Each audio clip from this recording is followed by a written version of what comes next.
Dans Chronique des Indiens Guayakis, Clastre il égrène un à un des actes rituels allant de la naissance de l'enfant jusqu'à la mort de l'homme, et tout en passant en fait par le rite initiatique de l'enfant qui devient homme.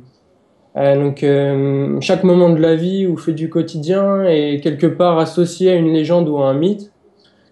Mais des fois, on voit que c'est d'une extrême violence. Enfin, à titre d'exemple, il y a le moment où l'homme meurt. On tue l'une de ses filles pour qu'elle le rejoigne dans la savane des âmes, comme il appelle ça. Qu'est-ce que vous pouvez nous dire de la place et du rôle des mythes et légendes dans les communautés primitives, et puis par la suite du rôle et de la place de la connaissance dans une communauté universelle? Alors, votre question est intéressante parce que je la retrouve assez souvent, à la fois dans mon parcours théorique, quand je creuse à partir de Hegel, à partir de Marx, et quand j'ai des correspondants qui, à partir de ce que l'on a pu découvrir sur le terrain, désignent ce que vous appelez les mythes, les légendes, voire les rituels. Et la question qui est posée, et qui fait la différence entre la communauté de demain, qui sera une communauté universelle, et les communautés d'hier, qui étaient des communautés locales, c'est que précisément, à partir de cette dialectique contradictoire, communauté locale, communauté universelle, on comprend la place du mythe, du rituel, de l'initiation, au regard de ce que Hegel a posé dans la phénoménologie de l'esprit, au regard de ce que Marx a posé dans les manuscrits de 1944, et au regard de ce que Engels a posé dans l'origine de l'État, de la famille et de la propriété. La communauté humaine universelle de demain est une communauté humaine qui permet d'accéder à l'être générique vrai. Elle est donc débarrassée de toute médiation, en ce sens que toute médiation est une aliénation. Et il n'y a pas de médiation dans la communauté humaine de demain en tant qu'elle est la réalisation de l'être générique universel, puisque la conscience de l'universel est l'universel conscient. Il y a donc une différence fondamentale entre la communauté humaine de demain, le communisme universel, et ce que furent les communautés primordiales à travers un communisme local, étriqué spatialement, mais aussi étriqué ontologiquement. Dans la communauté humaine universelle de demain, l'être générique est une relation dialectique à l'être et au générique. C'est l'être du générique, c'est le générique de l'être, et l'homme n'est donc pas séparé de sa Gemeinwesen, de sa communauté humaine universelle, comme être générique de l'éros, de l'épanouissement et de la satisfaction. Il n'y a donc pas de rituel, il n'y a donc pas d'initiation, il n'y a donc pas de mythologie. L'homme est dans la transparence absolue de l'absolue nécessité de la reproduction vivante de cet être générique totalement réalisé. Il n'y a donc pas de cheminement obstacle, de cheminement représentation entre l'homme et l'homme. On reprend la formule de Marx dans les manuscrits de 1944, et on reprend d'ailleurs la thèse 1 de Debord. Tout ce qui jadis était transparence est désormais devenu représentation. Le capital est l'antinaturalisme achevé, et le communisme de demain sera le naturalisme achevé.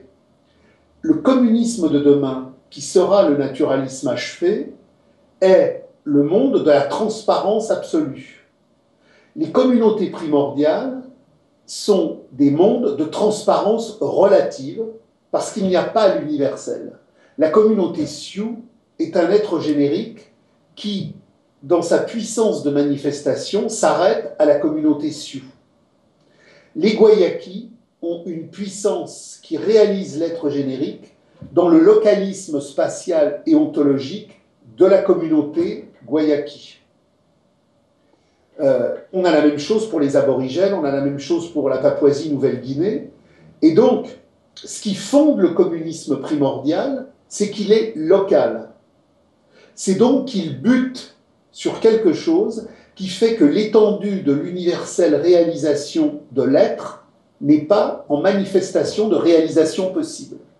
Les Sioux font la guerre aux Ponis, les Celtes font la guerre aux Germains, et il y a de multiples conflictualités. Alors bien évidemment, on n'est pas dans la guerre absolue de la valeur d'échange universelle, mais il y a constamment des affrontements, et l'homme est l'être générique de sa communauté, mais il y a une ligne frontière avec une autre communauté. C'est pour ça que, bon, quand on travaille les communautés primitives, en particulier les Indiens des plaines, on voit des guerres permanentes entre Sioux, Arapaho, Comanche, Cheyenne, etc. Donc, si vous voulez, à partir du moment où je suis dans une communauté qui n'est pas en l'universelle réalité, je bute sur un restreint.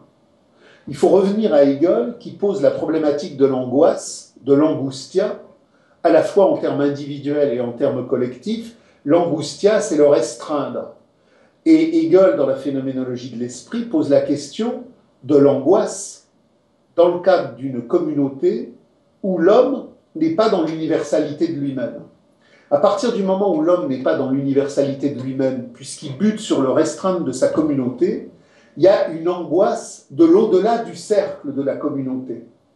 Et puisqu'il y a une angoisse de l'au-delà du cercle de la communauté, il faut, à travers des pratiques, à travers des rituels, à travers des recensions, des épopées, des narrations, à travers des rapports qui font intervenir le mystérieux dans la réalité et la réalité dans le mystérieux, il faut raconter la justification de ce qui fait que le groupe se reproduit dans cet être générique qui n'est pas universel. Donc, le rituel, la mythologie, l'initiation vient structurer le groupe dans une immanence qui est incomplète. L'immanence du communisme supérieur de demain, l'être générique universel, sera une immanence absolument réalisée dans la totalité planétaire, de la totalité ontologique de l'être. Chez les Guayakis, chez les Sioux, chez les Cheyennes, je bute sur une ligne qui fait qu'au-delà, il y a autre chose que la communauté, puisque cette communauté n'est pas universelle. Elle produit des angoisses, elle produit des rituels qui vont effectivement compenser l'angoisse pour fonder dans une sécurisation de reproduction les conditions de production de la vie collective. Je pense que vous connaissez la danse du soleil chez les Sioux, avec des moments de torture particulières, où le guerrier va s'affirmer, où il va montrer qu'en ayant effectivement dépassé un certain nombre de lignes d'expérience douleur, il a montré qu'il était l'homme réalisé dont le groupe a besoin. On trouve toute une série de choses dont mes correspondants me parlent, par exemple les rituels de circoncision et de coupure du scrotum chez les aborigènes par rapport au moment où les femmes ont elles-mêmes leurs règles, puisque les hommes doivent avoir une pratique similaire qui renvoie justement à une fusion mythologique et générique. Donc, ce qu'il faut bien comprendre, le communisme universel de demain n'est pas un retour au communisme primordial d'hier. Le communisme primordial d'hier, les communautés primitives, étaient des communautés dont l'être générique était limité, certes par l'horreur, par rapport à l'horreur de la marchandisation universelle. Ces communautés avaient un sens humain 1000 fois plus fort, mais ce n'était pas l'humain réalisé, puisqu'il butait sur le localisme de la communauté première. Donc le communisme de demain sera la transparence universelle d'une conscience radicale historique qui aura aboli l'État, aboli l'argent, aboli la séparation. Mais contrairement au communisme primitif, il n'y aura pas de mythologie, parce qu'il n'y aura pas besoin d'une narration extérieure, il n'y aura pas de rite et il n'y aura pas d'initiation, parce qu'il n'y aura pas à inscrire sur la peau des hommes, il n'y aura pas à inscrire dans le rêve des hommes, dans la pratique des hommes, des signes distinctifs qui viendraient dire ce qu'il convient de dire pour comprendre ce qu'est le cercle de l'être générique. Dans la communauté supérieure de demain, l'immanence sera totale. Et c'est pour ça que ce sera effectivement la conscience accomplie de la Gemeinwesen. Autrement dit, le communisme primitif était un communisme embryonnaire, non universel, localisé, étroit, est porteur d'aliénation, le communisme de demain sera la désaliénation absolue. Mais alors attendez, ça me fait penser à un truc d'Hegel, juste pour alimenter un petit peu ce que vous dites, où il y a un triptyque, chez lui, c'est unité abstraite, multiplicité abstraite et multiplicité concrète, un truc comme ça. C'est-à-dire qu'à la base, il y a une unité, mais en quelque sorte qui est inconsciente, c'est-à-dire c'est une communauté qui émerge comme ça, mais à un niveau restreint, et puis dans la relation aux autres, finalement, il n'y a pas de conscience de pourquoi on est là quelque part, et de tout un tas de choses, et donc du coup, c'est justement ce qui fait qu'on va vers l'universel, c'est l'histoire. Et donc là, c'est la multiplicité, donc on découvre le monde, mais c'est toujours un rapport inconscient quelque part. Et puis au terme de tout ça, on a la conscience, C'est ça. mais c'est un processus historique, quoi. Donc, j'ai repris cette triade dans les commentaires sur l'extrême radicalité des temps derniers. De la même manière que notre existence individuelle est un en soi qui devient un pour soi, qui revient à en soi dans la conscience de la désaliénation, nous avons le même triptyque au niveau de l'histoire universelle. J'ai l'en soi premier des temps originaires, avec un communisme éclaté, et qui est un communisme qui n'a pas la conscience de ce qu'il est. À partir de la révolution néolithique, j'ai la valeur d'échange en mouvement qui va briser ces communautés, et j'ai toute une phase de l'histoire qui est donc la négation de ces communautés premières jusqu'à l'apothéose terminale de la crise du capital. Et c'est à partir de cette crise du capital que se produit le renversement. L'humanité devient le pour soi revenu à soi parce qu'elle retourne à la communauté, mais elle retourne à la communauté en tant qu'émancipation universelle de vraie conscience historique. C'est donc pas le retour aux communautés premières, parce que c'est la communauté universelle qui abolit les aliénations du temps aliénatoire du capital, mais qui du même coup abolit l'aliénation localiste des communautés premières qui ont précisément permis par la révolution néolithique le développement concurrentiel et conflictuel de la valeur d'échange. Pour revenir aux communautés primitives, il me semble que dans des entretiens antérieurs, vous aviez dit que tout ce qui était interdiction, code et normes n'existait pas en fait dans les communautés primitives et qu'elles apparaissaient qu'au moment où la valeur d'échange se mettait en marche et que tout ce qui était religion, aliénation, etc.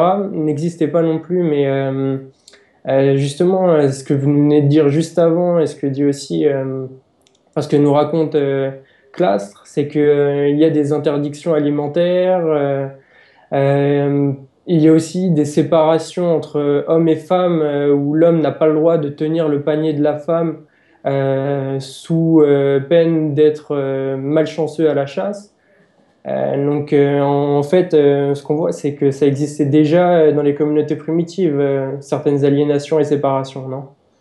Alors, il faut faire la différence entre le droit et l'interdit. Dans les communautés primitives, il n'y a pas de droit, il n'y a pas de religion, et il n'y a pas d'interdit qui viendrait marquer un hétérocontrôle, c'est-à-dire une division en classes avec, par exemple, comme on le trouvera dans les civilisations premières, toute une structuration juridique et politique qui viendrait matérialiser une séparation qui serait celle de l'hétérocontrôle. C'est ce que Engels montre très très bien dans l'origine de la famille et de l'État, lorsqu'il montre que, au terme de la décomposition communautaire, surgit l'État, le droit et la religion. La communauté première n'est pas la communauté universelle de demain, qui sera l'universalité de l'être générique. Il y a donc, puisque c'est local, et que c'est en l'angoisse d'une communauté localisée qui n'est pas universelle, des interdits et des prohibitions. Mais ces interdits et ces prohibitions n'ont rien à voir avec une structure qui serait l'État, la politique, la religion ou le droit. Ce sont des phénomènes d'autocontrôle intérieur dans le cadre de l'aliénation limitée. Il n'y a pas une structure supérieure qui vient, comme à Rome ou comme à Athènes, à partir d'une division du champ communautaire, créer une superstructure juridico-étatique de contrôle normatif au-delà du groupe. C'est l'immanence du groupe dans son aliénation qui, dans le cadre communautaire, produit des interdits. L'interdit classique, par exemple, que l'on retrouve dans beaucoup de communautés de chasseurs, à savoir que celui qui a tué la bête ne mange pas la bête ou en mange en dernier ressort après que tous les autres en aient préalablement mangé, ça n'a rien à voir avec une prohibition légaliste qui s'apparenterait à une structure gouvernementaliste dans un champ civilisationnel d'oppression externe. C'est un rappel interne de prohibition qui vient dire l'immanence du groupe et qui a pour fonction, justement, que la communauté des chasseurs ne puisse pas se scinder en un jeu concurrentiel et conflictuel qui viendrait briser l'immanence communautaire. Donc, la société du capital est une société d'aliénation universalisée. Le communisme de demain est la communauté de l'anti-aliénation réalisée, et les communautés primitives sont des communautés d'aliénation localisée. Mais il y a de l'aliénation partout, et pour que l'aliénation disparaisse, il faut la Gemeinwesen de l'universel, mais il est bien évident que dans les formes de communautés premières où l'aliénation sociale, politique, religieuse, étatique n'existe pas, il n'en demeure pas moins qu'il existe effectivement des prohibitions internes au groupe, mais dans son immanence, qui n'ont rien à voir avec un scindé sociétal tel qu'on le rencontrera après la révolution néolithique. Ok, et pour en revenir au communisme universel, ce qui me semble que vous avez déjà dit, c'était que donc il n'y avait pas de division du travail dans le communisme universel comme il n'y en a pas dans le communisme, dans les communautés primitives. Vous donnez souvent l'exemple du si un Américain voulait du vin, un bon Bordeaux, on lui expédierait. Je préférerais un bon Bourgogne. Ou un bon Bourgogne. Là, justement, pour acheminer ces biens, il faudra bien que des personnes, pendant, je ne sais pas, la durée de temps que prendra le transport de ces biens, mais il faudra des personnes qui partiront pendant un certain temps pour faire le transport, revenir. Et également, je ne sais pas, il me semble que vous disiez qu'Internet pouvait être réutilisé. Il y a des personnes... Ça demande quand même une certaine technique, une certaine connaissance. Il y a tout un tas d'activités qui demandent d'avoir une technique et une certaine professionnalisation. Attends, avant que vous en répondiez, en fait, c'est-à-dire qu'il faut bien voir le mouvement ouvrier a toujours eu une grosse réflexion par rapport à la technique. C'est-à-dire, c'est pas une position de dire on jette tout à la poubelle et on revient au truc primitif. C'est-à-dire, il y a une réflexion sur le fait de transformer la technique. C'est-à-dire que là, aujourd'hui, on a une technique qui est capitaliste, qui est structurée, qui est faite pour que on extirpe le maximum de profit, et c'est tout. Et alors après, on peut pas savoir, moi je pourrais pas te dire comment on fera la transformation, mais c'est clair que si il y a cette nécessité de transporter des productions à l'autre bout de la planète, on va pas y aller à pied, quoi. Donc faudra utiliser une technique. Et après, je laisse répondre le cousin, quoi. Alors effectivement, comme le dit Christ, ce qui est important, c'est de voir que cette problématique-là, c'est pas nous qui la posons en 2017 parce que d'un seul coup, on a eu une intuition lumineuse.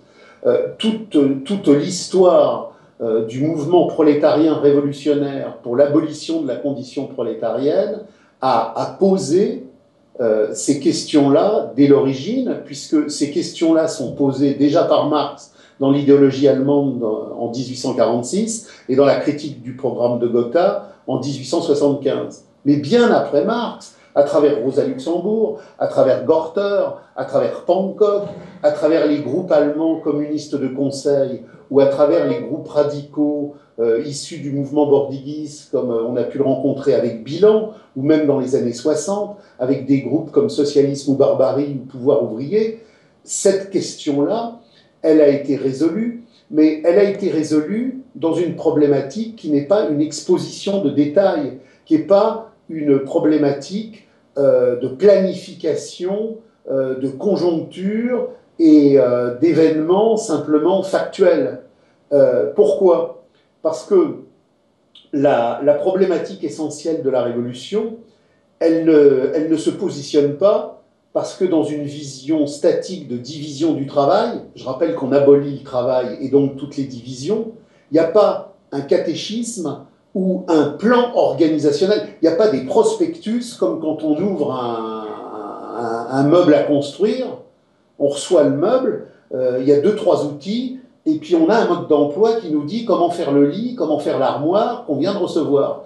Le communisme, c'est pas une société, c'est pas une construction, et il n'y a pas un plan préalable qui doit être envisagé pour savoir comment on va monter le lit, comment on va organiser la production, comment on va organiser la distribution, comment la production et la circulation en un plan d'ensemble vont se mettre en mouvement, parce que justement, l'histoire nous a appris que spontanément, les conseils ouvriers, quand ils émergent, et sans aucune culture préalable, dans l'immanence de la nécessité, ont ce projet qui découle de la satisfaction nécessaire de l'être générique.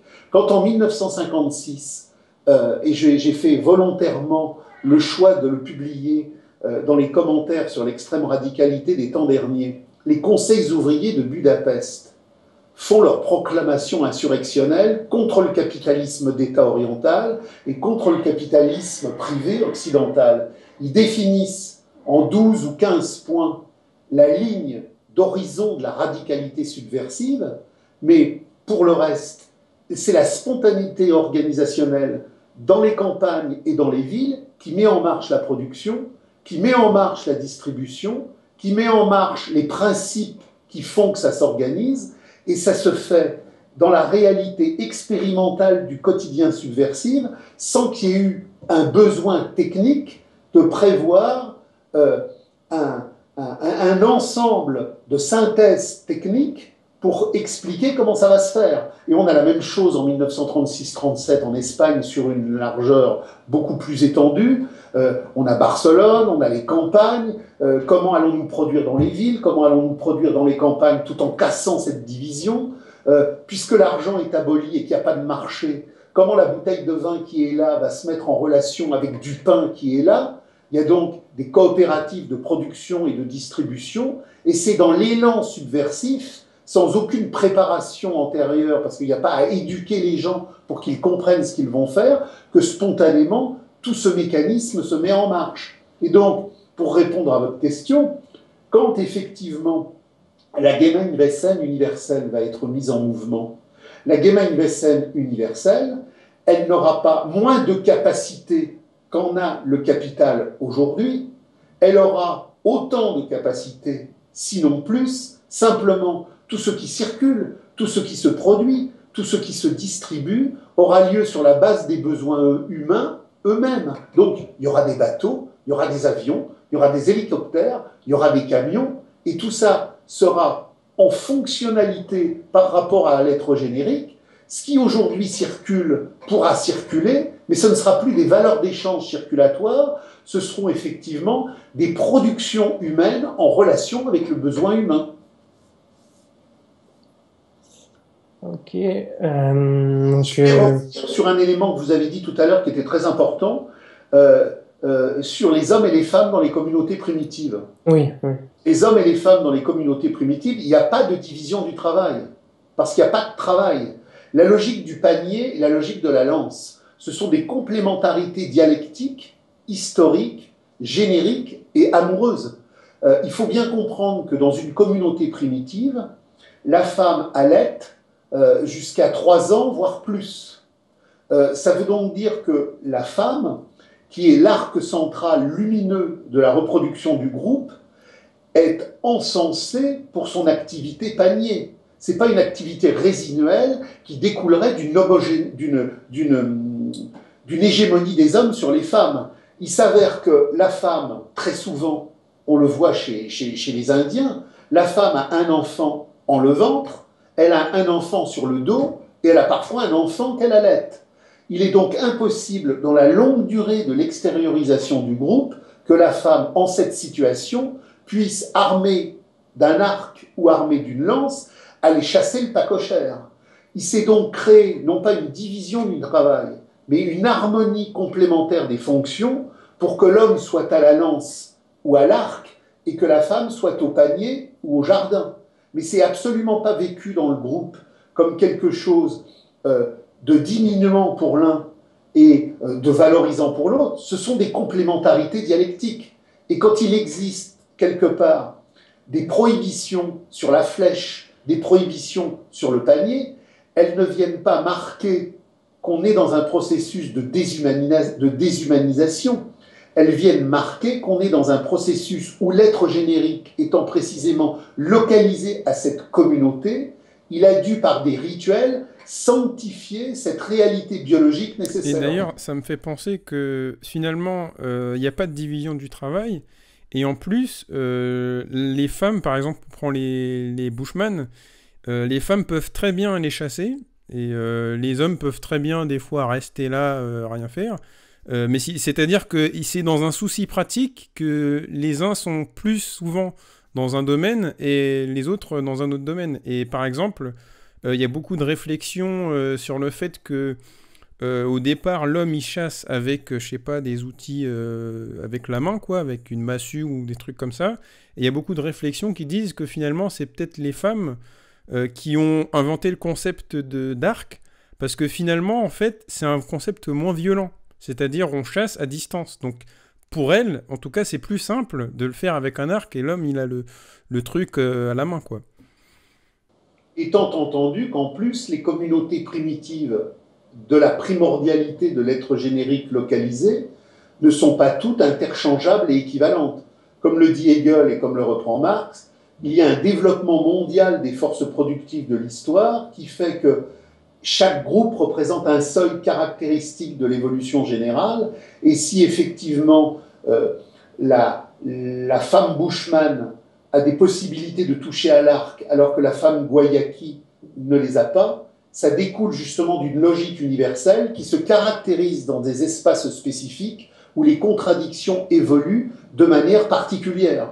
Donc, quand on étudie toutes ces communautés et qu'on voit des différences, ça doit nous amener non pas à un éclatement éclectique sur « ah bah, il n'y a pas de loi générale », c'est au contraire quelque chose qui doit nous amener à la compréhension radicale de ce que Hegel appelle la dialectique universelle, parce que ces groupes sont différents, parce qu'ils représentent un niveau différent d'une même dialectique universelle d'extériorisation.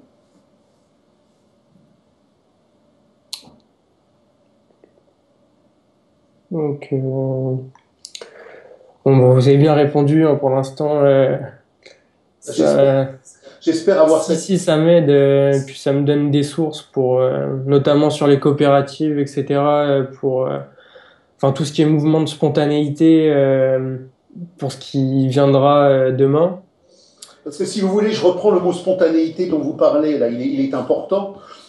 Toutes les organisations bureaucratiques, toutes les chefferies, toutes les hiérarchies qui se prétendent avant-garde, dans la forme la plus caricaturale que Lénine en a donnée en antithèse de Marx et de Luxembourg, c'est la classe ouvrière est spontanément trade unioniste. Donc la classe ouvrière est spontanément trade unioniste, ça veut dire la classe ouvrière, finalement, c'est du bétail abruti. Et s'il n'y a pas un parti extérieur à ce bétail abruti qui vient avec un logiciel formaté de mesures, de projection, de préparation et de planification, la pauvre classe ouvrière, elle est incapable de rien du tout. Marx, reprenant la formule de Flora Tristan sur l'émancipation du prolétariat sur la lèvre du prolétariat lui-même, montre que la spontanéité, ce n'est pas un phénomène ex nihilo. En 67, il n'y a pas de grève sauvage universelle. En 68, on a une grève généralisée, on a une grève sauvage qui dépasse les syndicats, qui dépasse les partis, qui dépasse les gauchistes. Certes, on est au début de la crise mondiale de la phase actuelle, on est donc tout au début d'un cycle, on est en 68, on n'est pas en 2017, le capital a encore du développement, il a une puissance en essor, il va donc résorber tout ça. Mais simplement sur ce tout petit moment de 68, on voit que les gens du mois de mai ne sont pas les gens du mois d'avril. On voit que les gens du mois d'avril ne sont pas les gens du mois de février. La spontanéité, c'est l'ébullition collective créatrice. La spontanéité, c'est pas un truc comme ça, un déclic qui ne sort de nulle part. Il est l'automouvement conscient d'une pratique radicale qui veut vivre. Et le vouloir vivre est une intelligence. C'est une pratique et c'est une radicalité qui fait que dans la spontanéité de ce mouvement, les gens voient des choses qu'ils ne voyaient pas. Les gens envisagent des chemins qu'ils ignoraient.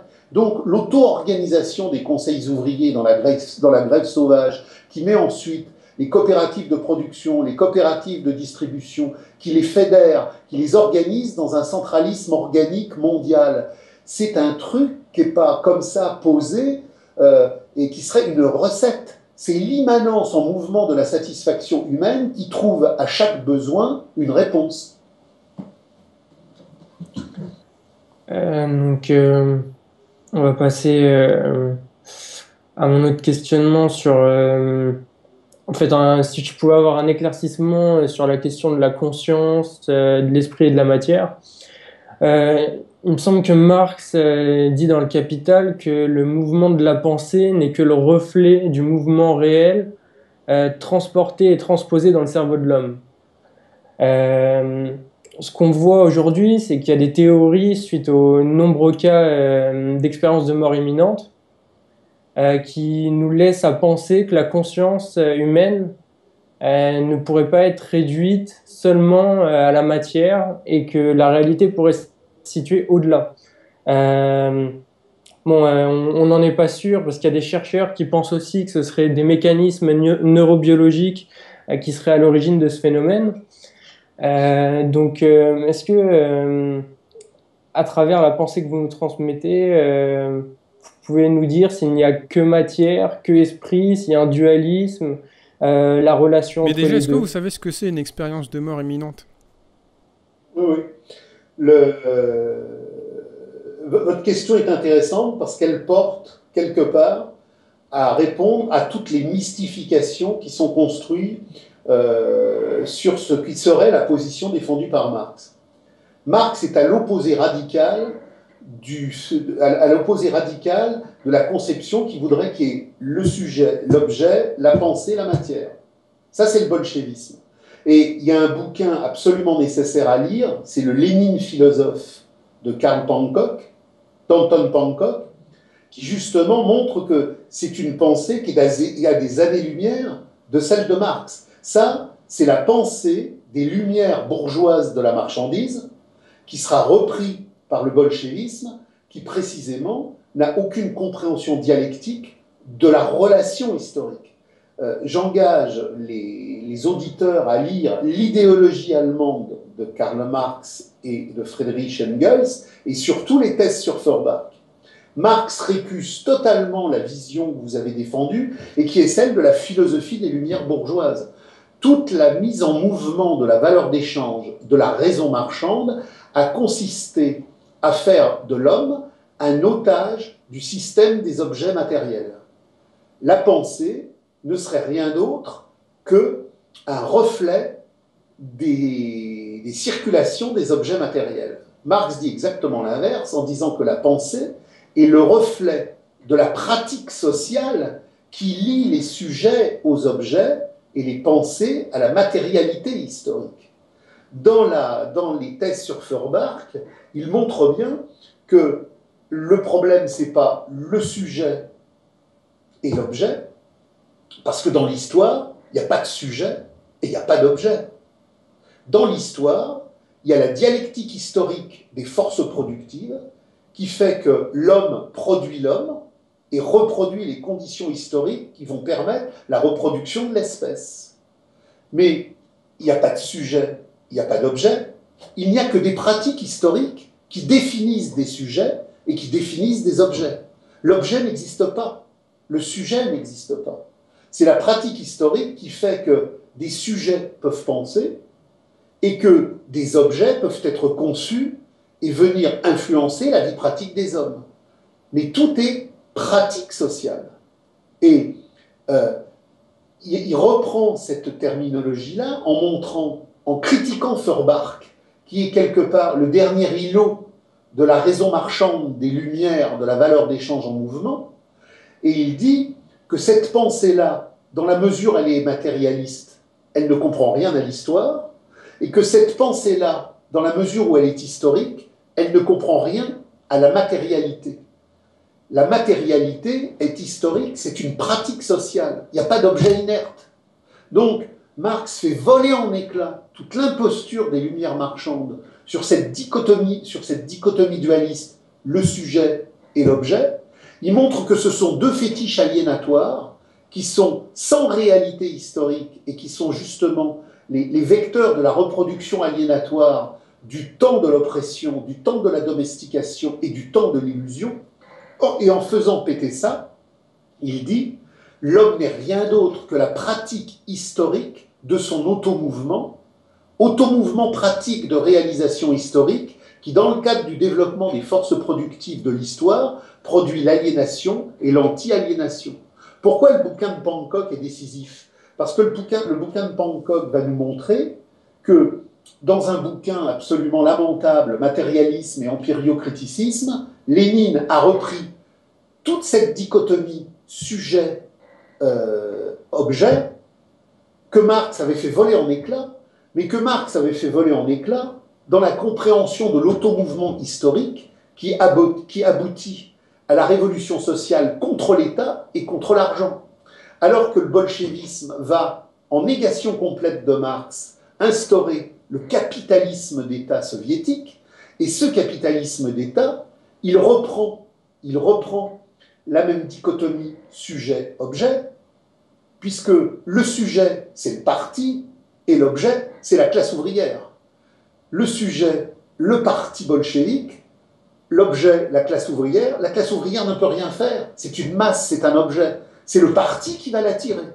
Alors que justement, la conception de Marx, c'est celle de l'automouvement qui aboutit à toutes les visions radicales des groupes maximalistes, la révolution et l'automouvement d'abolition du prolétariat par lui-même qui détruit l'argent, détruit l'État et détruit la dichotomie aliénatoire qui cristallise les oppositions du monde sans les saisir dans leur totalité.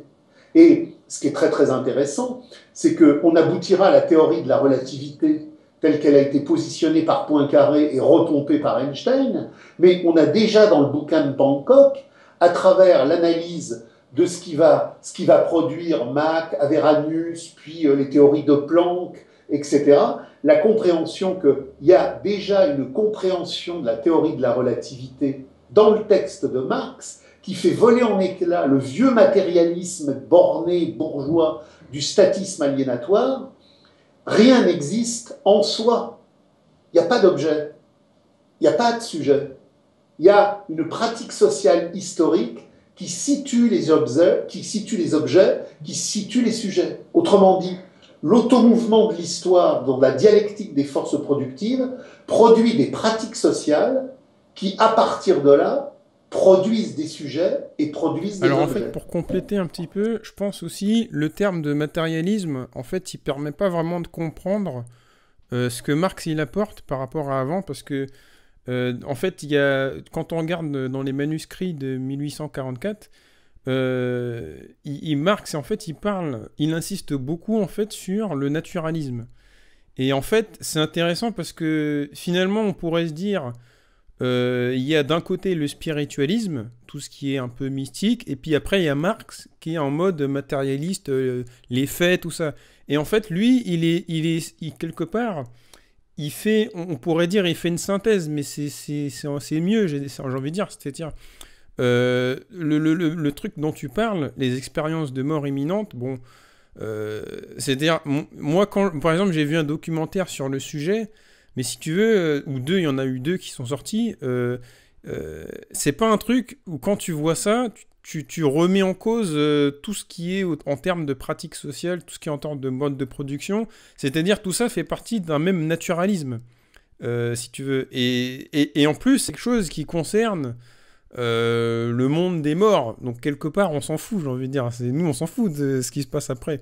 Et puis en plus, c'est une question où on est au balbutiement, j'ai envie de dire, de ce que ça pourrait vraiment être. C'est-à-dire, là, il y a beaucoup de théories. Il y a quelques témoignages. Après, pour l'instant, bon, on sait pas vraiment, tu vois. Ouais, c'est ce que je disais, on sait pas, ça peut être des mécanismes neurobiologiques, mais dans le même temps, on s'en fout pas parce que Marx, dans Contribution à la critique de la philosophie du droit de Hegel, euh, il montre bien la séparation entre le monde réel, le monde de l'homme et le monde religieux. Et si les expériences de mort imminente, le fait que la conscience puisse survivre à la mort du corps, de notre enveloppe charnelle et matérielle, ça pourrait laisser penser tous ceux qui croient en ça, enfin leur faire oublier plutôt la Si lutte tu veux, moi je sociale. trouve c'est intéressant ce que tu dis parce que tu dis le mouvement réel et d'un côté et de l'autre côté les expériences, enfin le truc religieux, c'est-à-dire il dit pas le monde matériel et le monde religieux, il dit le monde réel. C'est-à-dire que ce qui est réel, Ça peut ce qui envelopper est les deux, en réel, fait. ça peut C'est ce être que t'es en les train de dire. expériences de vie de mort imminente. C'est pourquoi ce qu'on dirait que c'est pas réel. Mais alors, après, il faut voir qu'est-ce qui est réel. Est-ce que c'est... Parce que le monde religieux joue là-dessus. C'est-à-dire, il y a énormément de... Enfin, dans toute l'histoire, il y a énormément d'interprétations, de théories sur ce qu'il y aurait après la mort ou ce qu'il y aurait avant la mort, j'en sais rien, avant la vie, tout un tas de trucs. Et après, ce sont des constructions qui, dans notre vie, justement, nous structurent dans des cadres, mystiques et tout ça. Donc la religion fait ça avec un but de contrôle social.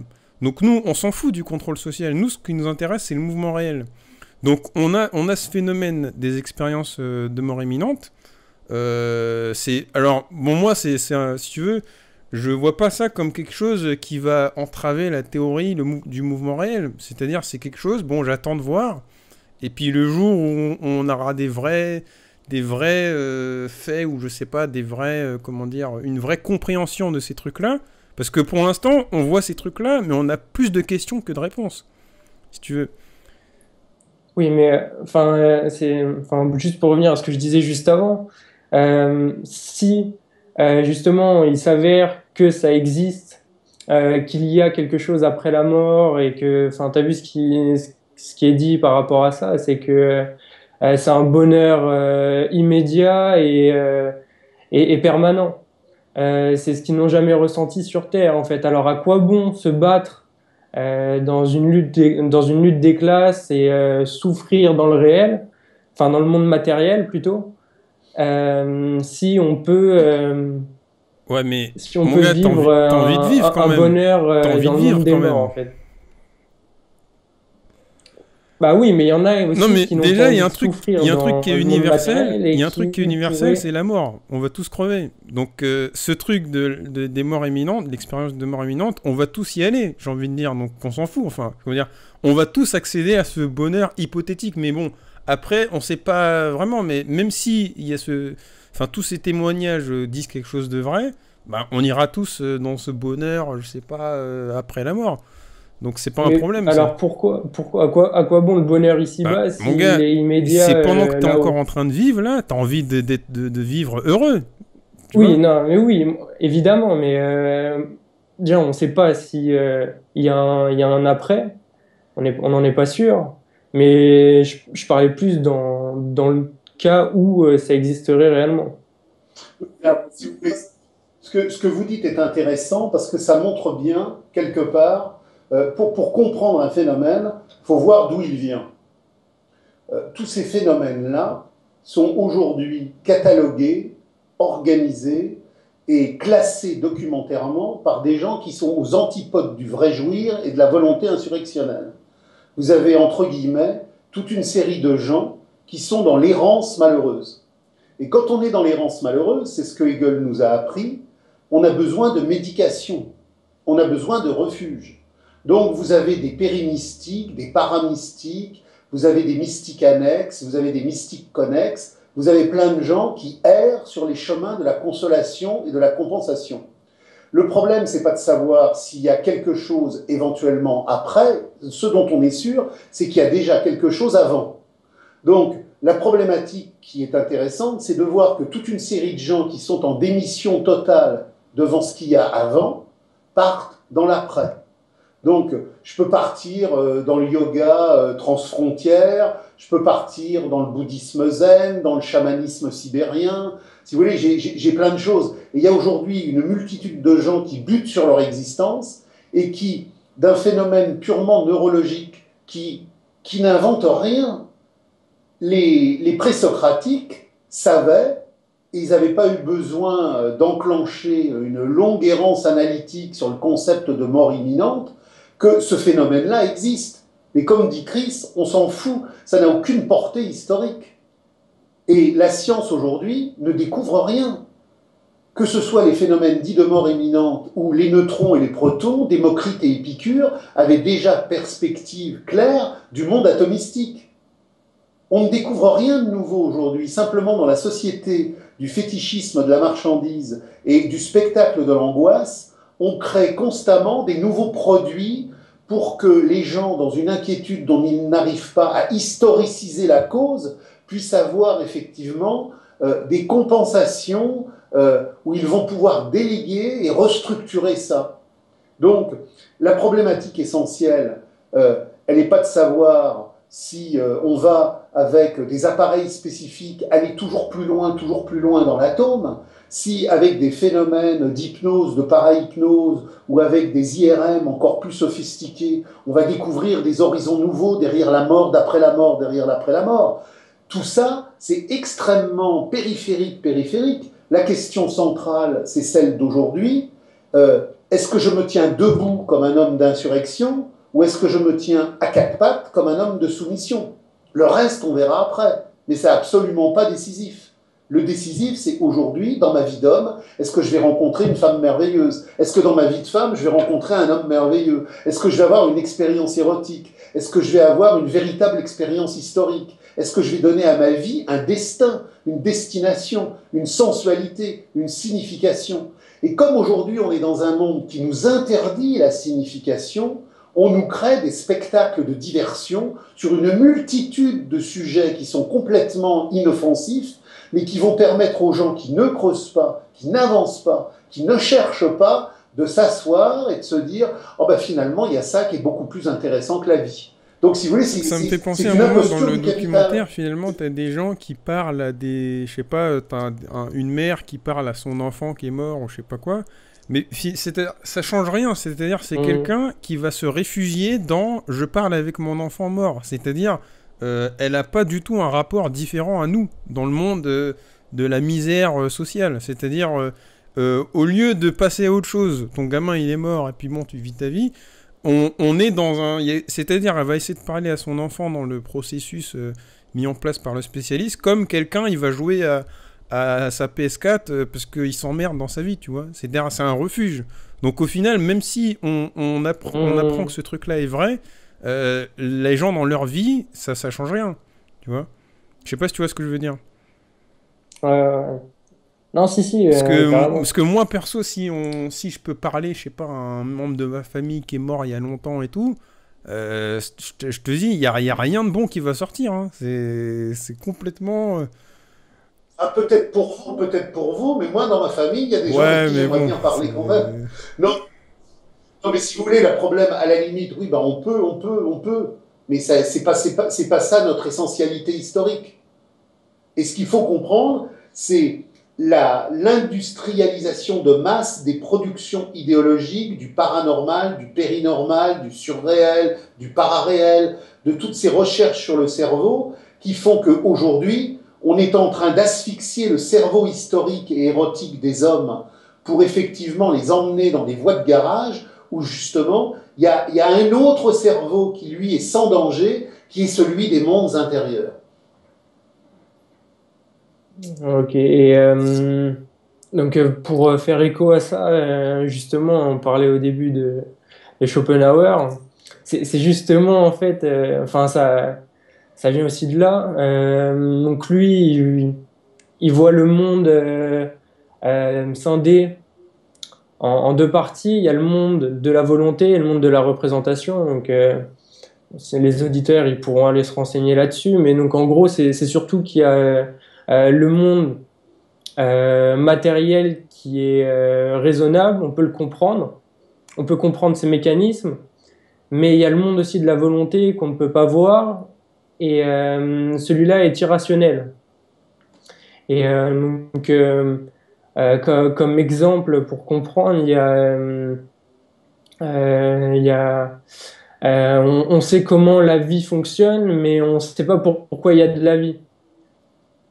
Donc en fait, la volonté, elle se laisse connaître, mais les modalités de fonctionnement, si elle se laisse connaître, on connaît ses modalités de fonctionnement, mais on n'a pas la raison d'être de la vie. Donc est-ce que vous pouvez nous faire une critique de Schopenhauer? Alors si vous voulez, bon déjà, je vais vous parler de Schopenhauer, et puis on va peut-être aussi parler de Kierkegaard, mais il faut revenir à la problématique des présocratiques pour comprendre comment, à partir des présocratiques jusqu'à Hegel et jusqu'à Marx, on a un savoir spécifique qui, entre guillemets, fait totalement sauter les pensées binaires. Schopenhauer, c'est binaire. Kant, c'est binaire.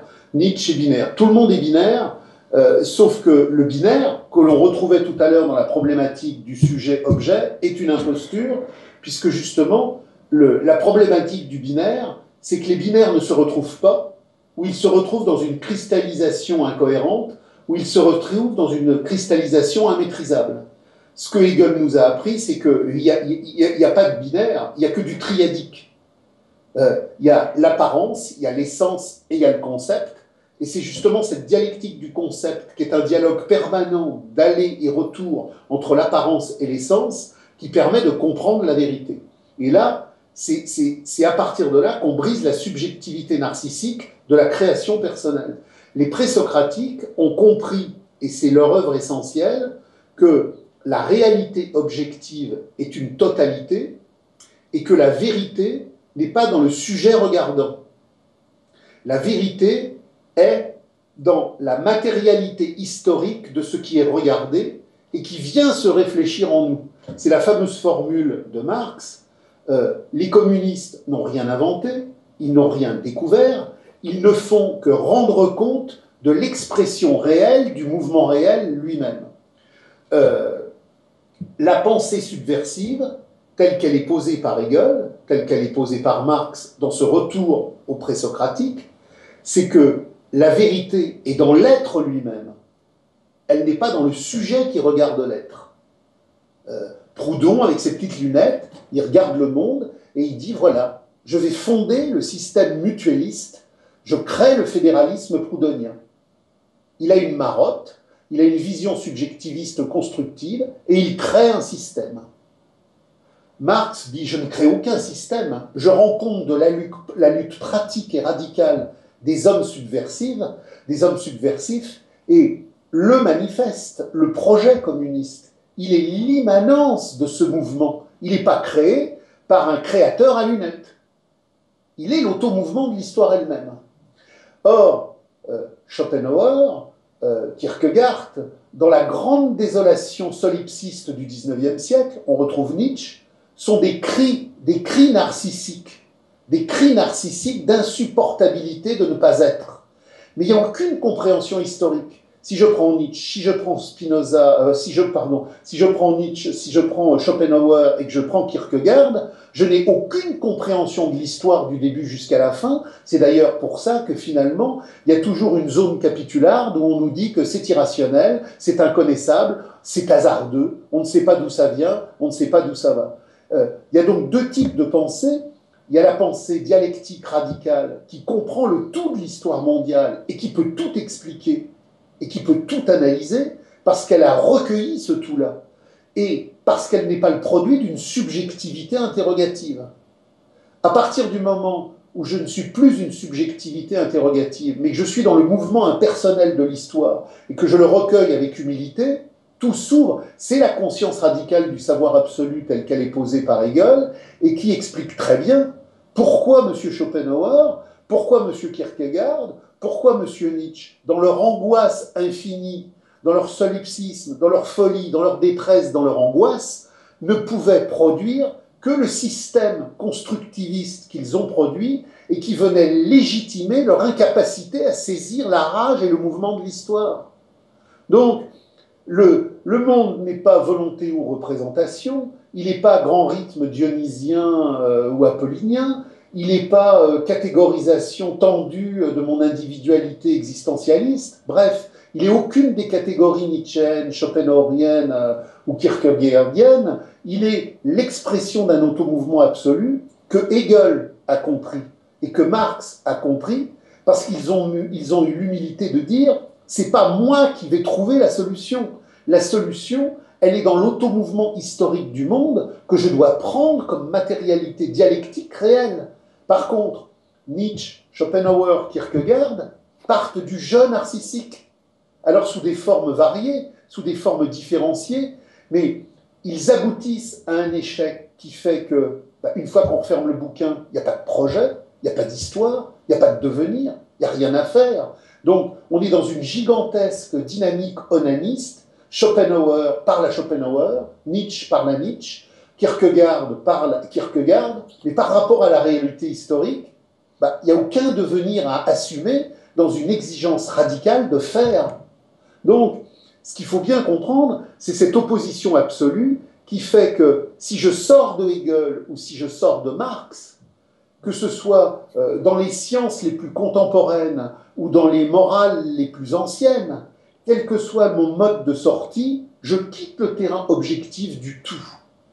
Hegel dit « tout le réel est rationnel, tout le rationnel est réel ». Ça veut donc dire que la totalité du réel est la totalité du rationnel, ça veut dire que la totalité du rationnel est la totalité du réel en mouvement. Si je sors de ça, je suis perdu. Le monde n'a pas de sens, le monde n'a pas de signification, il n'a pas de destination.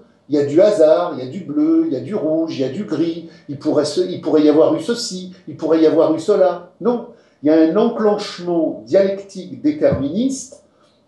Le capitalisme ne pouvait pas précéder l'Antiquité, la société féodale ne pouvait pas être antérieure à l'esclavagisme romain. Tout se tient dans une logique qui fait que ce qu'il y avait avant a préparé ce qui y était après, et tout se tient dans un survenir qui fait qu'aujourd'hui, grâce à Hegel et à Marx, qui sont l'expression la plus radicale des luttes les plus radicales de leur temps et en prévision de tous les temps qui allaient venir jusqu'à aujourd'hui, tout se tient, tout se comprend et il n'y a rien de nouveau. C'est pour ça que aujourd'hui, si on a lu Hegel et si on a lu Marx, dans l'intégralité de ce qu'ils ont produit, en fonction des luttes de classe réelles qu'ils ont traduites et qu'ils ont saisies, et si on comprend toute la richesse théorique et pratique des groupes maximalistes qui, dans les années 30, dans les années 40, dans les années 50, ont approfondi la perspective radicale, on sait tout, tout se tient, il n'y a pas de hasard, et la rationalité réelle fait que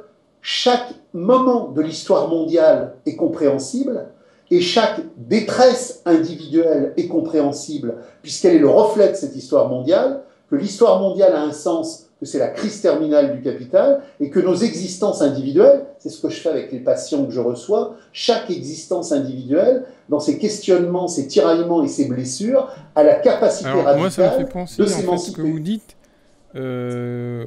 quand Marx il dit que finalement le communisme, c'est l'énigme de l'histoire, quelque part, qui résout les contradictions entre... Voilà, c'est-à-dire qu'aujourd'hui, il y a la contradiction entre l'individu, la volonté personnelle, et l'universel. C'est-à-dire, le communisme, c'est ça qui permettra que les deux aillent dans la même direction, quelque part. Et puis alors après, pour revenir sur le sujet des EMI, là, des expériences de mort imminente, c'est-à-dire, moi, quand j'ai vu ce truc-là, ça fait longtemps, hein, puisque sorti il y a 3 ans, je crois.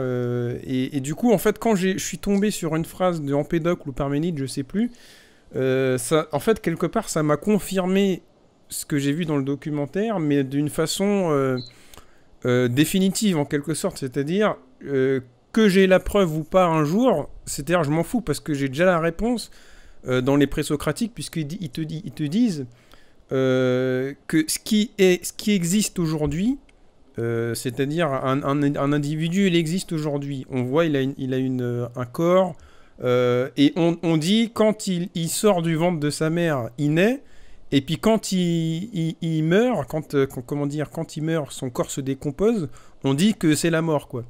Et justement, ils disent, ça c'est vraiment un langage de conditionnement, c'est-à-dire, il n'y a pas quelque chose qui n'existe pas, et qui devient, et après ça n'existe plus.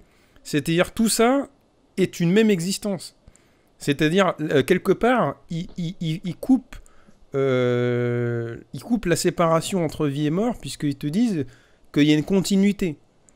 Et alors après, on peut l'interpréter de plusieurs manières. Ça peut être une continuité dans la mémoire, c'est-à-dire que nous, aujourd'hui, on a en mémoire l'existence des hommes qui ont existé depuis, je sais pas, quand on parle des chasseurs-cueilleurs, on a en mémoire ces gens-là. Alors après, leur existence, la trace de leur existence, on les a dans des trucs qu'ils ont fait, des objets, on l'a et puis même peut-être, on pourra découvrir un jour, d'une manière entre guillemets scientifique, que leur conscience, ou leur âme, je sais pas, elle est à côté de nous. Mais si tu veux, tout ça, c'est la même chose. C'est-à-dire, le premier homme, Homo sapiens, homme moderne, je sais pas comment on dit, il a son existence encore une trace sur nos vies, tu vois, aujourd'hui. Donc quelque part, c'est cette continuité-là que les expériences de mort imminente ne vont pas, je sais pas, chambouler, tu vois, c'est pareil. Si ça existe pas, j'ai envie de dire dommage, mais si ça existe, ben c'est bien, tu vois, c'est une même dynamique, une même trajectoire, quoi. Tu vois ce que je veux dire Ouais. En fait, là, moi, par rapport à ça, c'est plus un questionnement sur est-ce que la conscience est un produit ou le résultat de connexion de neurones, ou est-ce que elle a un en dehors de ça? Oui. En fait, Faut pas se poser la question comme ça, parce que là, vous retombez dans le binaire de la ouais. physique des lumières marchandes. Si vous voulez, la conscience, c'est pas le cerveau. Je peux, avec tous les appareils les plus sophistiqués qui soient, produire des IRM à l'infini de plus en plus précis, je ne détecte pas la conscience. Je détecte un cerveau qui est irrigué, qui a des zones qui s'activent, qui s'enferment, qui s'ouvrent, qui s'éveillent, qui s'endorment. Il y a des zones qui meurent, il y a des zones qui vivent, mais ça, on s'en fout, c'est un support. La conscience, elle passe par là, mais c'est pas ça, la conscience. Et de toute manière, le cerveau, il n'a pas été parachuté un beau matin par un acte de prestidigitation supranaturelle. C'est la longue histoire des hominidés qui, par leur pratique sociale, ont développé le cerveau. Il n'y aurait pas de cerveau s'il n'y avait pas eu la pratique sociale qui fait qu'à un moment donné, les hommes sont passés à l'alimentation... C'était en ce sens-là que... Pardon ? C'était en ce sens-là que je disais à une connexion de neurones, mais due à l'histoire, en fait. Oui, mais si vous voulez, le développement du cerveau comme outil analytique et comme lieu dialectique où émerge la conscience de la pensée et la pensée de la conscience. C'est le résultat que Engels a très très bien montré dans Le singe, l'outil et l'homme, quand il montre que justement, à un moment donné, dans le développement de la pratique sociale des hominidés supérieurs, l'homme, en mangeant de la viande cuite, a libéré toute la mâchoire inférieure qui, si vous le voyez sur les primates, prend des formes de pesanteur musculaire énormes qui font que le cerveau ne se développe pas. Vous voyez un gorille, il a une énorme mâchoire inférieure et le crâne s'affaisse vers le bas. À partir du moment où l'homme a libéré sa mâchoire inférieure et qu'il a pu, par la viande cuite, mettre en marche un mouvement de facilité de toute cette zone, les muscles ont pu travailler la zone supérieure. Donc, il y a une pratique sociale à un moment donné qui a positionné un type d'alimentation, qui a positionné un type de transformation morphologique, qui a positionné une station verticale, qui a mis en marche la possibilité d'un larynx actif, qui a mis en possibilité le passage à des gestes différents et qui a mis en mouvement la possibilité d'une parole qui pense. Parce que je ne pense pas, et c'est pas ce penser qui fait que je parle. C'est pas la pensée qui rend possible la parole d'intelligence. C'est la parole d'intelligence en tant que pratique sociale qui rend possible la pensée. On a, à plusieurs reprises, fait des expériences sur des enfants abandonnés qui avaient toutes les collections neuroniques possibles, mais qui avaient été abandonnés dans cette phase de pratique sociale collective décisive des 4 à 6 ans, où justement, par la sensation, par le relationnel, par l'émotion, par la tendresse, par la parole, par le calcul, je me structure en pensée pensante. Et vous avez le cas de cet enfant de l'Aveyron, dont vous trouvez le bouquin recensé par Lucien Malson en collection 10-18, et qui a permis à Godard à Truffaut, pardon, de faire son film sur l'enfant sauvage. On récupère un être qui a entre 15 et 18 ans, il a toutes les collections neuronales, il a tout l'appareillage, mais il ne pourra jamais parler. Parce que la pratique sociale préalable nécessaire des 6 premières années, en communauté humaine, il ne l'a pas eu. Et malgré tout l'amour que va lui donner ce médecin avec sa femme de ménage et enfin sa cuisinière, bah, il terminera avec 12-13 mots. Il a toutes les collections neuronales pour produire, mais il ne produira jamais. Parce que ce n'est pas la connexion neuronale qui produit, c'est la pratique sociale qui active dans un rapport dialectique communautaire le devenir créatif de ce qui en résulte. Et parce que j'ai pas encore lu ce livre, et est-ce que cet enfant, il a la conscience d'être conscient? Alors, il faudrait le relire. Moi, j'ai lu ça il y a 25 ans, mais il a la conscience de son. On a la conscience de notre étendue pratique. Vous êtes une étendue, je suis une étendue. Hegel dit, l'histoire, c'est la nature prenant conscience d'elle-même. Qu'est-ce qu'une conscience d'intelligence? C'est la vie existentielle d'un homme qui se saisit comme mouvement, ayant une destination dans un rapport social donné. Les primates ont déjà ça embryonnairement, mais ils ne l'ont qu'embryonnairement. Il n'y a que l'homme qui produit l'intentionnalité, dit Hegel. La pensée pensante de l'homme-homme, c'est la pensée d'une intentionnalité qui se matérialise dans une pratique sociale qui crée du nouveau et qui crée un lendemain. Cet enfant-là, il est dans une forme étouffée, il est dans une forme immature qui n'a pas pu produire cette conscience. Il est arrêté en chemin. Ok, donc c'est vraiment le résultat de l'histoire, le résultat de pratiques sociales. C'est, si vous voulez, les premiers hominidés, les premiers groupes de chasseurs-cueilleurs ne parlent pas. Les tout premiers dans l'archaïsme de 50 à 60 millions d'années. Et progressivement, dans la coordination du groupe, pour la chasse, pour la cueillette, pour la coordination des défenses du groupe, vont émerger des gestes. Le geste est venu avant la parole. La parole n'est qu'un geste sonorisé. Ce qui est d'ailleurs très intéressant, vous avez un bouquin de Leroy-Gourhan qui est un préhistorien. Alors je ne sais pas s'il avait lu Marx, s'il l'avait feuilleté, mais tous les travaux de Leroy-Gourhan sur l'homme, le geste et la parole confirme justement toute la problématique posée par Marx et dans Engels, tant dans l'idéologie allemande que dans le singe, l'outil et le travail. Donc ce qui est très intéressant, c'est qu'il n'y a pas la pensée qui se met à parler et puis qui se met à décider. Il y a l'immanence collective de pratiques sociales qui produit des gestes, les gestes qui produisent des sonorisations qui deviennent des paroles, et c'est ces paroles qui produisent la pensée en développement. Mais la pensée n'est rien d'autre que l'automouvement conscient de la pratique sociale de l'homme historique. Ok, non mais là c'est beaucoup plus clair là.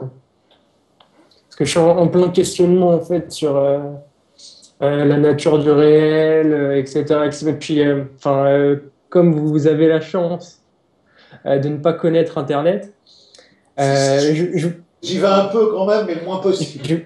Alors, on trouve vraiment de tout et n'importe quoi, et on est vraiment très facilement perdu parce que. Faut en revenir. Il n'y a qu'une seule manière de connaître la vérité. C'est d'accueillir le cheminement de la totalité du monde. Méthode, c'est méta-odos en grec. Et odos, c'est le chemin. Il n'y a pas 500 chemins, il n'y en a qu'un. C'est la véridicité accomplie. Alors, je veux dire que le problème, c'est qu'il faut dire aux auditeurs que la culture contemporaine de masse par l'image, c'est la culture du système des objets aliénatoires en pleine rayonnance. C'est-à-dire que vous pouvez additionner 500 000 vidéos, ce qui constitue aujourd'hui la culture de base de l'homme aliéné contemporain, puisque l'homme aliéné contemporain ne lit plus, il feuillette. Et l'homme aliéné contemporain, il est écrasé. Donc, il organise une culture de surface à travers du quantitatif vidéo. Mais le quantitatif vidéo, même le plus intelligent, il n'ouvre pas le chemin de la méthode radicale. Il faut de temps en temps se botter un peu les fesses et se dire, bon, il y a eu des pratiques sociales radicales dans l'histoire du monde, il y a eu des textes radicaux dans l'histoire du monde. Si je me bats un peu au présocratique, un peu à Hegel et un peu à Marx, même si je laboure tout le champ de la vidéo mondiale, j'avancerai pas d'un millimètre. À un moment donné, l'intentionnalité, c'est comprendre que la vérité s'inscrit en négatif des apparences, dans une pensée de subversion totale qui doit évidemment de temps en temps regarder des vidéos, mais si mon savoir constitutif n'est fait que de vidéos et de petits livres faciles et de petits journaux aisés, j'avancerai pas d'un millimètre et je serai tout le temps dans mon errance circulatoire et le jour où je mourrai, ben, j'aurai pas avancé d'un pet. Donc comprendre, ça nécessite un effort. Comprendre, c'est une dialectique d'intentionnalité qui fait que je m'empare de la richesse du monde, mais de la difficulté du monde. Donc, comprendre, c'est affronter la difficulté du monde dans un acte de méthode où, effectivement, je fais effort pour prendre ce que l'aliénation me cache. La vérité nous est cachée par l'aliénation. Mais le pire allié de l'aliénation, c'est cette servilité volontaire qui fait que les gens sont flemmasses. Flemmasses. Les gens vous disent souvent, mais on ne va pas se prendre la tête. C'est-à-dire que les gens rigolent, les gens déambulent, les gens se distraient, puis de temps en temps, il y aurait un temps où on se prendrait la tête. Les présocratiques, Hegel et Marx, nous ont appris qu'il n'y a pas de prise de tête. L'intelligence est une jouissance. Le savoir est un érotisme. Si demain je veux avoir une relation érotique merveilleuse avec mon compagnon ou ma compagne, il faut que mon érotisme ait de l'intelligence. Mon érotisme, c'est pas simplement un corps qui va aller se rassasier, c'est un corps qui va avoir une dimension ontologique, une verticalité lumineuse. La relation d'amour, c'est une relation de savoir. Le savoir est un émerveillement, l'émerveillement est une jouissance. La jouissance est un savoir, c'est une volupté. Donc, il n'y a pas les moments où je me prends la tête pour aller dans la difficulté du monde et les moments où je me laisse aller. La vie est une jouissance permanente et au cœur de la jouissance, il y a le comprendre offensif et radical. Donc il faut que les gens comprennent qu'ils ont, pour l'instant, sur cette terre, une existence. Il faut qu'ils se disent, tiens, si je mourais dans 8 minutes ou dans 15 minutes, qu'est-ce que j'ai fait de radical? Qu'est-ce que j'ai fait de jouissance offensive? Qu'est-ce que j'ai eu comme satisfaction nécessaire? Donc le compte à rebours a commencé, on n'a qu'une existence, il faut se jeter à plein vent dans la passion du monde pour comprendre, pour jouir, pour avancer et pour s'émanciper. Très bien. Ouais, enfin, non, ça m'a été utile au moins. J'y vois un petit peu plus clair, mais enfin, juste pour en revenir à Internet, en fait, on a beau lire et vouloir lire, en fait, c'est qu'il y a des gens, je ne sais pas s'ils sont malhonnêtes ou pas, mais ils déforment les faits, tout s'entortille n'importe comment. Et ceux qui sont sur un chemin de compréhension, de radicalité, euh, peuvent être dévoyés en fait par des personnes avec de mauvaises intentions ou je sais pas si c'est de la mauvaise intention ou de la mauvaise foi ou autre en fait. Mais Oui, c'est mais ce que vous disiez juste avant, seul hein. qui est votre seule protection, c'est l'histoire dans sa conscience radicale. Debord dit à un moment donné dans les commentaires sur la société du spectacle, il y eut pendant longtemps de l'histoire, mais il n'y en a plus. Alors, il y a plus d'histoire dans le chaos gouvernemental, parce que même les chefs d'État aujourd'hui sont généralement des crétinisés anti-historiques et anti-culturels. Je veux dire que quand vous prenez Frédéric II ou Napoléon et que vous prenez Hollande ou Obama, vous voyez l'abîme culturel et historique. C'est-à-dire qu'il y a encore quelques siècles, les hommes de l'État qui représentaient l'aliénation représentaient quand même une culture saturée de l'aliénation. Aujourd'hui, un homme d'État, il est ignare. Et la population docile, aliénée, elle est ignare. C'est pour ça que Debord dit, il y eut de l'histoire, mais il n'y en a pas. Donc la seule protection de votre richesse intérieure, dans votre volonté de compréhension et dans votre volonté d'émancipation, c'est l'histoire. Redevenir un sujet historique. Les présocratiques disaient, l'homme est un animal historique. Ce qui nous fonde, c'est l'histoire. La nature n'a pas d'histoire. Les plantes n'ont pas d'histoire. Les tortues n'ont pas d'histoire. Elles ont un mouvement dans la durée et ce qui a changé leurs habitats, leurs pratiques, la plupart du temps, c'est la pratique de l'homme. L'homme est le seul sujet de la planète à avoir une existence historique. Et nous vivons le temps où cette existence historique est tellement dénaturée que des millions d'individus vont sur Internet totalement déshistoricisés pour comprendre ce qui arrive. Ils n'y arriveront jamais. Il faut se réhistoriciser d'abord dans un acte d'émancipation où on reprend les textes fondamentaux de notre histoire. Parce que si Hegel, les présocratiques et Marx sont les textes fondamentaux, c'est parce que c'est les textes qui ont été au plus loin de la critique radicale. Et donc la critique radicale, c'est radicus, c'est les racines. Retrouver mes racines humaines d'homme historique pour comprendre ce qui arrive.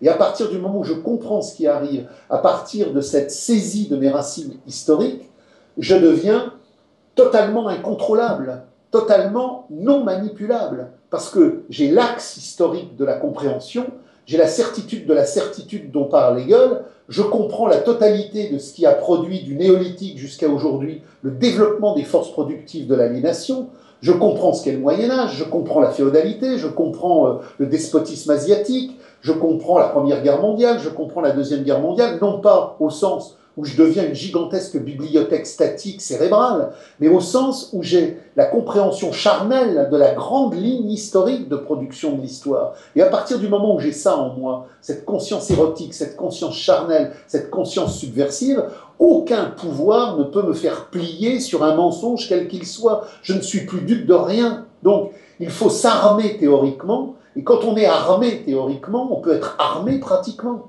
Donc, il faut appeler tous les gens qui nous entendent et qui veulent avoir une vie d'intelligence, une vie de compréhension, une vie d'amour et une vie de radicalité, à la seule chose qui soit importante, c'est l'armement théorique. Armez-vous théoriquement. C'est ce que disait Marx dès les premiers textes de 1843. Il y aura un jour la critique par les armes, quand il y aura effectivement la révolution sociale mondiale et que l'aliénation voudra nous écraser et qu'il faudra riposter. Mais avant la critique des armes, il y a les armes de la critique. Et les armes de la critique, c'est comprendre que nous sommes des sujets historiques qui devons saisir la totalité de l'histoire pour pouvoir nous comprendre nous-mêmes. Tu parlais des gens malhonnêtes et tout, qui racontent un peu n'importe quoi. Et en fait, je pense, il y a deux aspects. Il y a l'aspect qu'en fait, comme dit Cousin, en fait, c'est des gens, ils lisent pas. Et donc, en fait, il faut qu'on trouve un sens à sa vie. si tu veux. Donc, quelque part, tu t'accroches à ce que tu peux, tu vois. Donc, après, tu te fais ton propre... Mais je veux dire, ça, c'est pas forcément les gens malhonnêtes, c'est n'importe qui dans cette société. Ben, C'est-à-dire je que... disais malhonnête ou pas. Il y en a qui sont malhonnêtes. Si vous voulez, c'est surtout des gens perdus. Hegel nous dit, la grande errance du temps contemporain, c'est la perte de l'homme dans l'oubli de l'être. Il y a deux choses essentielles que la plupart des gens ignorent. La première chose essentielle, c'est que pendant des siècles et des siècles, 1000 fois plus nombreux que les siècles de domination, les humains ont vécu dans ces communautés communistes même non accomplies, la non-division, pas d'argent, pas d'État, pas de pouvoir coercitif, ni religion, ni droit, l'immanence de la communauté. Donc les gens ne le savent pas. Donc les gens sont persuadés qu'il y a toujours eu du dressage, qu'il y a toujours eu de l'oppression. Vous savez, la fameuse formule débile, il y en a toujours qui veulent désirer, qui veulent toujours du pouvoir. Mais sauf qu'on ne veut pas du pouvoir quand l'espace social interdit le pouvoir. Et dans la communauté, il ne peut pas y avoir d'espace névrotique de pouvoir, donc il n'y a pas de chef. Il faut qu'il y ait un espace névrotique de pouvoir pour que des gens paumés veuillent sublimer leur errance d'impuissance en disant « puisque je suis impuissant, je veux du pouvoir ». Et la deuxième chose, c'est que les gens ignorent le temps de la révolte radicale. Depuis que les communautés ont été dissous par la société de l'avoir et que le despotisme de la civilisation s'est mis en mouvement, il ne s'est pas passé une année, il ne s'est pas passé une journée, sans que sur un endroit donné, un homme, des groupes aient contesté, se soient insurgés, se soient mis en situation de bouleversement social. Donc toute notre histoire est une gigantesque lutte de classe contre la domination de l'aliénation, et les gens ne savent pas ça. Donc si on ne se réapproprie pas l'histoire que le système parce que oui, donc, nous a ce que je volée, disais, c'est on qu'il y a comprend des rien. gens, enfin la majorité des gens lisent pas, mais c'est pas, c'est-à-dire c'est dans l'air du temps, tu vois. Et ce qui se passe, c'est que ils se donnent un sens à leur vie avec tout un tas de théories vraies ou fausses, et après c'est ce qui leur permet de travailler, je sais pas, de justifier tout un tas de choses pour pas déprimer ou j'en sais rien, tu vois, pour pas s'effondrer. Et donc il y a cet aspect que les gens lisent pas, mais après il y a les gens qui partent de ça et qui veulent être des marchands de bouquins, enfin je sais pas, des marchands de tout un tas de choses. Le concept aux États-Unis des mecs qui font 40 bouquins sur le pouvoir des trucs mystiques ou j'en sais pas quoi. C'est-à-dire, les mecs ne croient... En fait, les mecs ont même pas besoin de croire à ce qu'ils écrivent. C'est-à-dire, ils font des trucs, ils inventent des trucs, après ils font des bouquins, et après ils deviennent millionnaires, tu vois. Donc il y a ça aussi. Et quelque part, les gens dont tu parles, qui sont pas encore des millionnaires ou qui le sont pas tout court, ils sont dans cette problématique-là. C'est-à-dire... ils font pas commerce de leur théorie, mais il y a une volonté de vouloir trouver un sens à la vie, et tu vois, et après tu peux aller dans tous les sens, et c'est pour ça qu'après qui peuvent trouver un sens à leur plein de vie manières, dans l'opposition, mais du coup c'est pour ça que la méthode alors après ça paraît le mot méthode il veut rien dire en soi, mais c'est quand même important, c'est-à-dire il faut un axe, tu vois, et c'est pour ça que Debord il disait avant, quand les gens lisaient, quelque part ils avaient un lien avec toute l'histoire des hommes qui nous ont précédés. Donc même si c'était des théories qui allaient dans tous les sens, c'était des théories qui s'appuyait sur toute une histoire humaine à travers la lecture. C'est-à-dire, depuis les premiers textes de l'humanité jusqu'à aujourd'hui, ou en tout cas jusqu'à ce qui s'est produit au XXe siècle, parce que bon, aujourd'hui, on commence à être dans les trucs bizarres. C'est-à-dire, quand tu as toute cette culture humaine, comme il dit, anté-spectaculaire, c'est-à-dire avant le spectacle, la société du spectacle totalement réalisée, les gens, ils avaient des expériences qu'ils mettaient dans un bouquin. Donc il y a les gens qui mettent des expériences pratiques, genre une révolution qui a lieu dans tel ou tel endroit, et puis on a une expérience qui est écrite. Et puis après, il y a tous les concepts, Marx, Hegel et tout ça, et quand tu as les deux, quelque part, la lecture, elle a un sens, vraiment. Tu vois, et aujourd'hui, bon, en fait, à la limite, les seuls trucs que les gens lisent, c'est les lectures des escrocs. Des mecs qui en ont rien à foutre, qui veulent juste vendre des bouquins et raconter de la merde, tu vois. Donc, et c'est vraiment 0,1% des gens qui écrivent, enfin peut-être pas 0,1%, mais une minorité de gens qui écrivent des trucs intéressants et quelque part ils disent rien de nouveau, tu vois. On retombe là-dessus. Donc c'est pour ça, en fait, c'est pas quelque chose, comment dire, qui est un accident après. C'est comme ça. C'est la culture internet, tu vois. Mais quelque part, nous on est nés dedans. Il y a des côtés positifs, il y a des côtés négatifs, mais il faut quand même voir les côtés négatifs. C'est-à-dire, et c'est là que la méthode, elle te permet de voir les côtés négatifs, tu vois, et de t'en... Mais après, moi, je pense que, en fait, les gens qui s'égarent, quelque part, c'est pas grave, parce que, si tu veux, c'est un peu comme l'histoire, c'est-à-dire, il y a le développement du capitalisme, c'est pas un truc qui va dans une direction à la même vitesse. C'est-à-dire, des fois, ça se freine. C'est-à-dire, ce que je veux dire, c'est la critique radicale ou la méthode. C'est-à-dire, tu peux très bien, à 20 ans, je sais pas, tu lis énormément Marx. Après, tu t'en éloignes, tu vas dans des trucs, la Lune, les espèces extraterrestres et tout. Parce que le truc de Marx, t'as pas réussi à voir ce qu'il y avait d'intéressant dedans. Et puis, 10 ans après, t'en as marre des trucs bizarres et tu reviens à Marx. C'est-à-dire, c'est à un niveau individuel que quelqu'un se perde. En fait, on s'en fout parce que, justement, le truc qui est important au final, c'est que ce que les gens pensent, c'est déterminé, si tu veux. C'est quelque chose qui est déterminé par où ils vivent, dans quoi ils vivent. Donc quand quand on aura une vie sociale débarrassée de l'argent, de l'État, tout ça, on s'en fout en fait de tout ça. C'est-à-dire aujourd'hui, c'est normal tout ça, tu vois. Il faut toujours en revenir à l'angoisse constitutive. Moi, j'ai une patiente qui croyait réellement qu'en tirant le tarot, elle produisait le devenir explicatif des mouvements qui allaient faire sa vie future. Le problème, et là encore, il faut en revenir à la pratique sociale. On a vu tout à l'heure que Marx dit que le problème, ce n'est pas le sujet et l'objet, que le sujet et l'objet n'existent pas. Ce qui existe, c'est la pratique sociale d'autoconstitution du sujet et de l'objet. Dans le cadre de l'analyse philosophique, je n'allais pas péremptoirement lui dire, vous savez, c'est nul le tarot, c'est de l'alchimie onirique, c'est de la magie obscurantiste. La question devait être, qu'est-ce qui, dans sa pratique sociale, a constitué le sujet angoissé qui a eu besoin à un moment de l'objet fétichiste tarot de Marseille? Donc, quand quelqu'un vous dit du faux, étant donné que le faux, ça n'est pas le faux, c'est pas simplement une non-concordance entre un mot et une chose.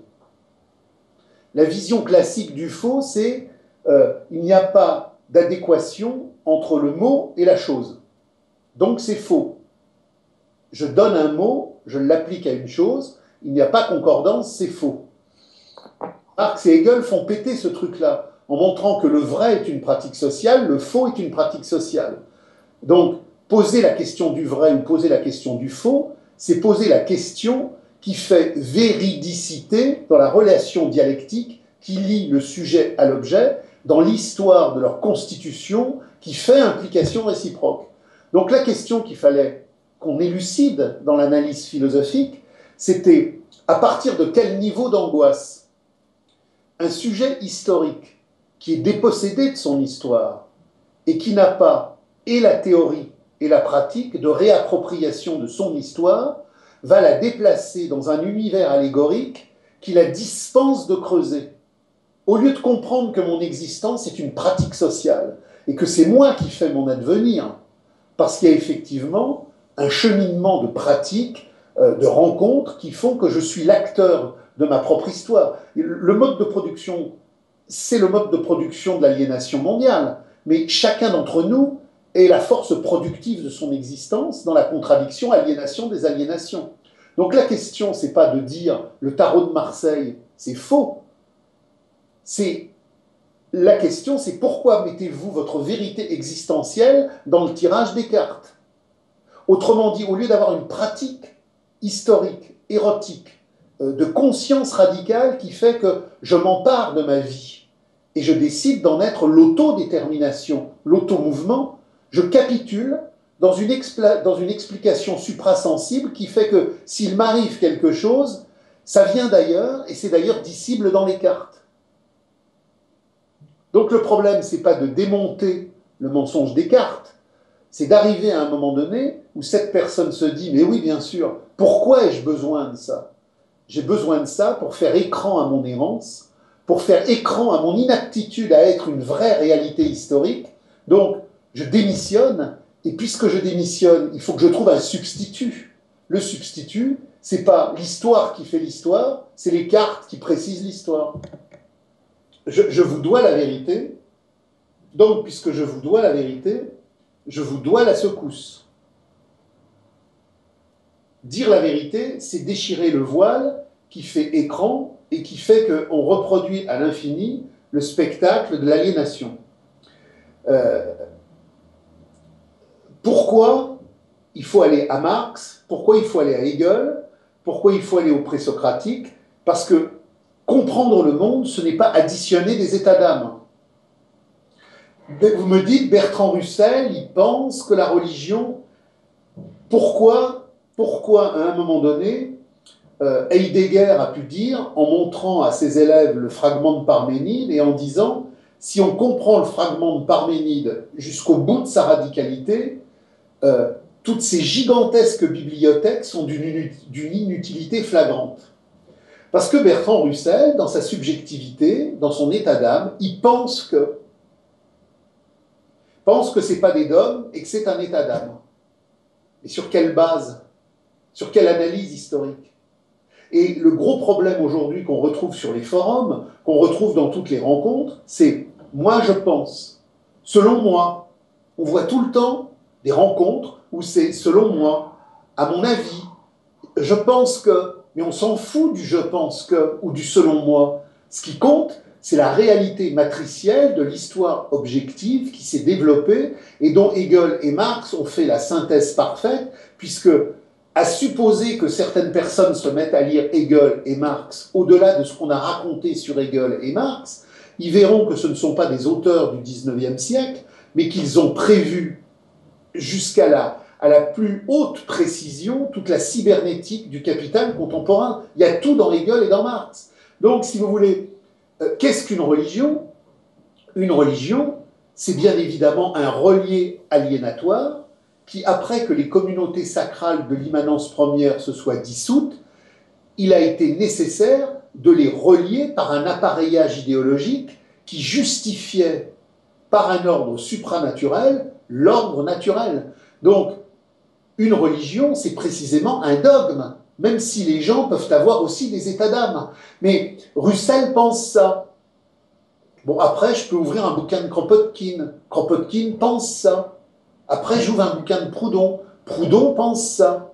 Alors, c'est quoi la vérité? Je mélange tout ça, je secoue et je fais une synthèse? Non, ça ne peut pas fonctionner comme ça. Tout ça, c'est le savoir du faux qui part de la subjectivité individuelle. Qu'est-ce qui fait la différence entre le savoir vrai et le savoir faux? C'est que le savoir vrai part de la totalité historique en mouvement, appréhendée comme tel que Hegel et Marx le font, mais que toutes les pensées pensantes du sujet individuel qui croit découvrir sont systématiquement des erreurs et des affabulations, parce que justement, c'est de l'idéologie. Il faut lire l'idéologie allemande de Marx de 1846. Les gens fabriquent des idées en imaginant que cette fabrication correspond au monde. Alors, autant d'hommes, autant de fabrications. Le monde est-il gris, bleu, rouge? Alors chacun, vous savez, cette expression, il en faut pour tous les goûts et pour toutes les couleurs. Il n'y a pas de vérité, chacun sa vérité. Non, non, il y a une vérité objective, mais tant que les gens n'ont pas cette vérité objective, ils s'imaginent qu'il y a des vérités subjectives.